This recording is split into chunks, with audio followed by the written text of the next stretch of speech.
Hi YouTube, it's Kathy and this is my weekly entertainment wrap-up for July 19th through 25th. This week I read 3 books, I watched 3 shows, I watched 2 movies, and I listened to 3 books. I never realized quite how busy a week is until I look at it like that and I'm like, I did what now this week?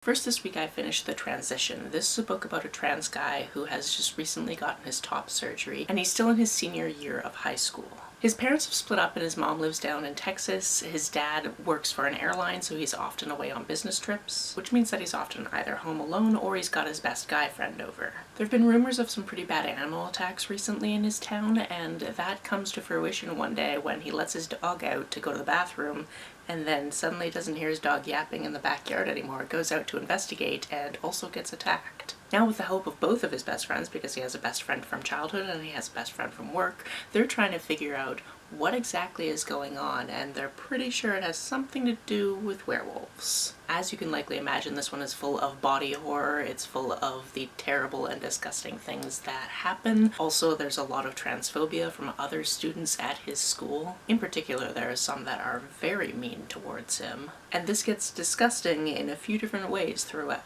This one also had some twists thrown in there that I didn't expect, which was great to see, and I just kept reading it and reading it because I wanted to know how this was going to go. The next book I finished this week is Me and White Supremacy. This is a reread for me. I reread this book every single year as kind of a primer slash refresher of things that I should be thinking about. As you might be able to tell from the title, this is an anti-racist text. This one is specifically speaking about the experiences of Black people, and it goes through the terms some people might not know about if they have no anti-racist background, such as white supremacy, what is it, etc. But then it goes into how things are woven into the system of different societies. Like I said, I reread this every year because I just want to make sure that it's at the top of my brain, and I did that again. The last book that I read with my eyes this week was Bromantasy. Now this book, I knew nothing going into it besides the title is amazing and the tagline was amazing, which is 2 heroes, 1 brain cell. From there, I went, I'm gonna read whatever that is, that's great. This book is about 2 best friends who live in a cottage on a farm. They have been living together for about the past 10 years. They were friends growing up. Juniper, our point of view character, grew up with his father, who was an alcoholic and wasn't very caring towards him, and his father has since passed. And Mo grew up with his grandmother, who has also since passed. So once both of those people have passed, they decided to get their own cabin together on the farm. Them living together and being on the farm seems perfectly wonderful, but every winter or so it seems like Mo gets restless and wants to leave, and Juniper really wants that to not happen because it did happen 10 years ago and it was a major bummer. But as a kind of a way to appease this wanderlust type of spirit, he takes Mo to the tavern that night so they can look at the quest list. Not that they're going to go on any quests, but just so he can look at it. Unfortunately, something happens that night where they do in fact end up on a quest, and Juniper has to go too, which he does not want to do.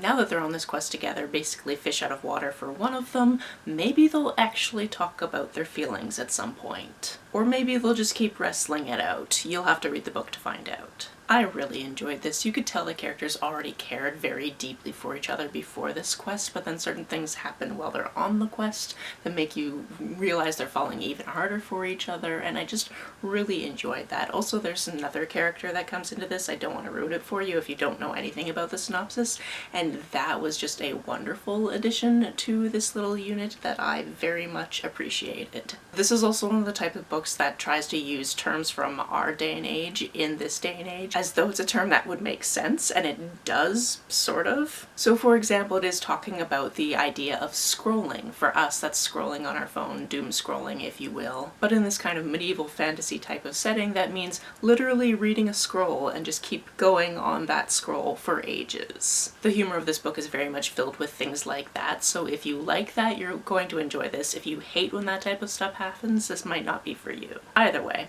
I enjoyed it. On to the shows I watched this week, the first one being all 4 episodes of Apple Tree Yard, which as I started this video, I actually realized I actually own the book and haven't read it yet, which is probably why it seemed familiar when I saw it on BritBox. In fact, it's like really right here. Ta-da! This is a series about a scientist who's talking in British Parliament about something to do with gene therapy. It doesn't really matter why she's there, it just matters that she is there, and she ends up meeting this guy. And when she meets this guy, she has her very first ever extramarital affair. She's gotten to a certain age in life where it seems like she is irrelevant and people don't pay as much attention to her, and also there's something weird going on with her husband and his research assistant who seems to be in love with him, and she of course in her mind finds it very exciting that somebody is actually into her. The affair partner is not exactly at liberty to talk so much about his work and is very secretive about this arrangement between the two of them because they're both married to different people, which leads to her thinking, you know what, I am able to just keep this a secret, maybe I'll just never do that again, but then of course they're in contact and maybe they see each other again and it goes from there. However, this is the type of situation where she definitely doesn't want this to get out and she will go to some pretty extreme lengths to make sure that nobody finds out about this. Do people find out about this? That's something you'll have to watch the series or read the book to find out. I didn't know what this TV show was going into it, I just know it only had 4 episodes and I went, I have time for 4 episodes over the next week or so I can talk about the entirety of the show, so why not? And when it immediately started with an affair situation, I was just like, oh, really? Come on. Why? However, I think that one of the things that actually got me to continue through it to get to the rest of the situation that happens in the show is that Mark Bonner is in it, and I know him from Shetland and then other British TV shows that I've seen him on since, and I was like, you know what, I like that actor, let's see this through. He plays the protagonist's husband, who may or may not be doing something with his research assistant. This one is one of those shows that shows nuance to characters because nobody's all good in these situations. This week I also watched episodes 6 through 8 of the first season of Future Man because I'm still watching that with my roommate, and this included a period of episodes that I was looking forward to, although I'd kind of forgotten about it, because I've been in an adjoining room before when my roommate was watching this through for the first time, and there's a particular episode that happens in James Cameron's house. So I knew that this had happened, but I had forgotten about it until I got back to it, and it is very, very funny. If you haven't heard me talking about Future Man before, it's a time travel type of show with a very fish out of water character who finished a video game, and that seemed to prove to people in the future that he could save humanity, but you know, he's just played a video game, so no. It very much plays on the tropes of different sci-fi shows and talks about different sci-fi shows that you've probably seen before. It's fun. The final show I watched is one I stayed up way too late last night to finish, and that's A Very British Scandal. This one only has 3 episodes to it, and the whole reason I knew about this show is because I saw an infographic somewhere online where Hugh Grant was talking about how doing a love scene with a man versus doing a love scene with a woman is just the same thing as going to work every day, such as, you know, you go to work, it's 8 a.m, hi Ben, how was your breakfast, and then suddenly you're making out. And I went, okay, wait, what? Whatever this is referring to, I'm going to have to watch that. So I put it on my mental watch list and finally got down to watching it. This is based on a true story. It starts in the 1960s and goes into the 1970s, and the character that Hugh Grant is playing is a man named Jeremy Thorpe, who was in the House of Commons and very much in politics back in the day. He had an affair with a much younger man named Norman. In fact, he had many affairs, but this is the one that he actually was in love with, despite the fact that he went on to marry a couple of different wives. He in fact kept Norman for a time, paid for his flat, all of those types of things, but when they broke up it wasn't the greatest situation ever, and Norman just really wanted Thorpe's help in getting his national identity card back because he had left it with a previous employer and he needed it in order to get services. However, Thorpe kept not making that happen because it would draw a connection between the two of them, and every once in a while Norman would bring this up. For example, he went to the police and told the police about their affair, and that got filed away. And then years later, he was with a partner who also told somebody who actually wanted Thorpe's job, and they tried to bring it up that way. And that got to the point where it seemed like it would be a very good thing if Norman was no longer around. Like I said, this is based on a true story, so if you've never heard about this situation before, which I hadn't, I highly recommend that you watch this series. It's only 3 episodes, and it was a good time. As for the movies I watched, the first one is called The Gorge. This is about 2 different characters, one in kind of the east and one in kind of the west, who have both been given assignments on opposite sides of a gorge. Now, they don't know where in the world this is. They kind of figured out it has to be in the northern hemisphere, but other than that, they have no idea where they've been dropped. However, each of them is in an identical tower on either side of this gorge. They're not supposed to talk to each other. They're just trying to make sure that nothing comes out of the gorge. which of course, something is going to definitely try to come out of that gorge if you set it up like that. However, it would not be a very entertaining movie if they actually didn't talk to each other, so they do, in fact, start to talk to each other and then try to figure out what the heck is going on with this gorge and why it's like that. It's sci-fi, it's action, it's fun. It's got the woman from Queen's Gambit and it's got the guy from Eternity, and I liked both of those things and I liked this as well. There was one specific line that I was like, oh, that is super bad writing, but it wasn't either one of them. It was kind of, they found a film and somebody was talking and I was like, you just said that you're in the last couple of years of World War II, but how would you know that if you're living the experience at the time? The other thing I watched, I actually sent a text to my best friend about it as I was watching it, and I'm just going to read that text to you right now because it sort of sums up this movie, but doesn't sum up this movie at all. But I said, gotta love watching a movie based on a German book that is set in France with a mostly British cast, but one American thrown in there playing an Italian for fun. Let me know in the comments below if you know which movie I'm talking about just based on that. Now this is based on a book I've actually read before, which is why I bothered to watch the movie, because I knew that it was probably going to be a little bit ridiculous, and I realized because the guy that played Norman in A Very British Scandal is actually the main character in this movie, which is Perfume, the story of a murderer. I have read this book. In fact, I actually got a kind of flag on my account because I used the book cover in my thumbnail, which I do for all of these videos. However, the book cover in question is a reproduction of a piece of art in which there is a titty, and YouTube didn't like that. So I had to change my whole thumbnail. It was a thing. Perfume is about this guy who is born under really gross circumstances. Basically, his mother is a fishmonger and she just squats under her table in the fish market to give birth to him. She's done this before. All of them were stillborn or semi-stillborn. She assumed this one would be too, so she goes right back to work. But then he starts crying because he's actually alive,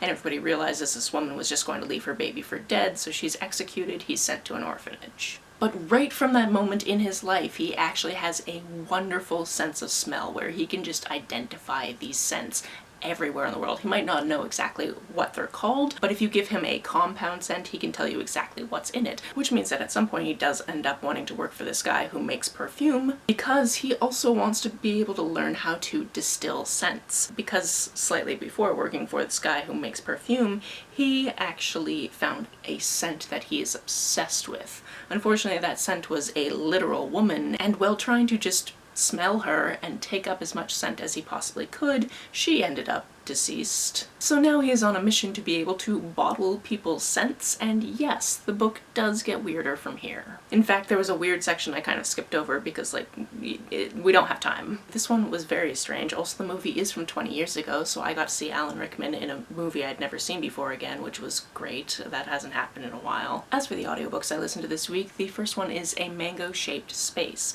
This one is a middle grade book about a character with synesthesia, and she thought that everyone saw letters and numbers as certain colors until she was 8 years old trying to do a math problem on the blackboard, and everyone was laughing at her. She tried to explain herself, but people shut her down, so she decided to say she was just lying about the whole situation so that she could go home for the day, basically. And she's been keeping this secret from everyone ever since because she's embarrassed that people laughed at her. Now she's 13 and she's finding math incredibly difficult, to the point where she is going to probably have to tell her parents about what exactly is going on. At this point in her life, it's been about a year since her grandfather died, so they are still mourning that death.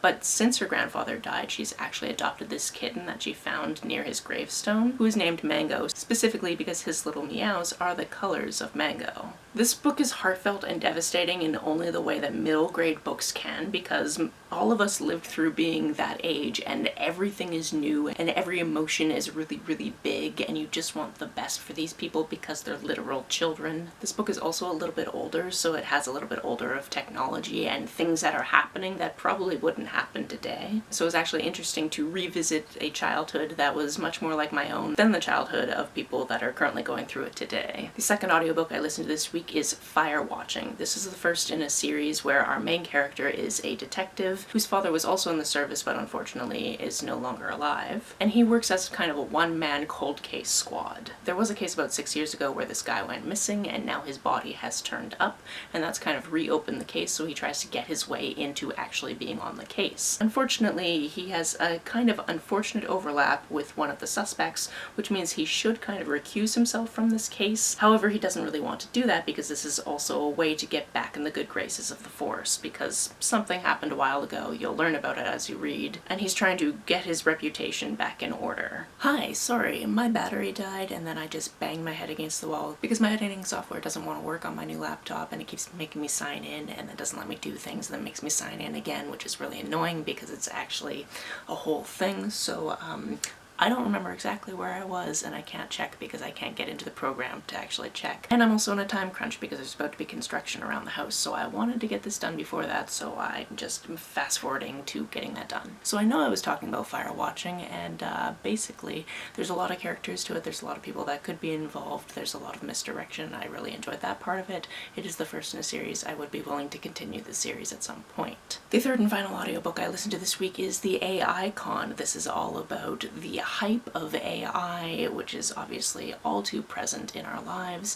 Every time I see a new piece of tech that's like, hey, use our AI function, I'm like, no, I don't want that, get it away from me. And basically this book talks about that, it pokes fun at it a little bit, it talks about the doom and gloom aspect as well as the like hype aspect of AI. And of course there were things about this that went over my head, but I also learned a little bit about language learning models, which was interesting. And there are no easy fixes, but feel free to just continue making fun of AI and not using it, and then maybe tech bros will stop putting such a heavy emphasis on it because none of it's particularly good.